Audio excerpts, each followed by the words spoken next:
a calm day is welcomed. Because nearly a year ago, 911, where's your emergency? this room was chaotic. It was November 28th, Timothy Fisher's day off, when his phone started to ring. It was just nonstop phone calls. But there is one call from that night. Fisher just can't let go. 911, where's your emergency? Hey, the elevator's on fire. We're burning. Where are you, ma'am? Please send help. Where are you, ma'am? Westgate Resort. My first thought was, I couldn't believe it. Reba and Joe Williams were stuck inside an elevator as Westgate Resort burned around them. Almost unbelievable. I didn't know there was anything left at Westgate, to be honest. With a little advice, Fisher started telling the couple what to do. Any clothing that you can get, put it over your face. Trying to stay calm during that it's a challenge. Fisher stayed on the phone I'm still here. and radioed for firefighters and police to help as the situation turned dire. Just pray.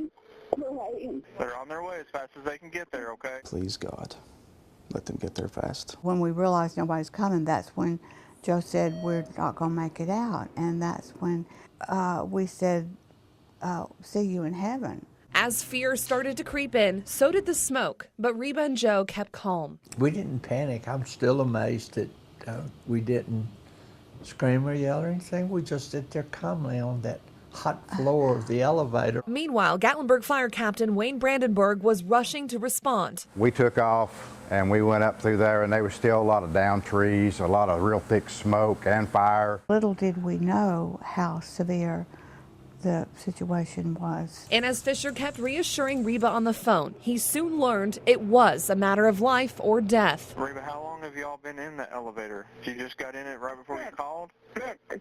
Since 8 p.m. You've been in the elevator since 8 p.m.? Yes. You've been in there 8 hours.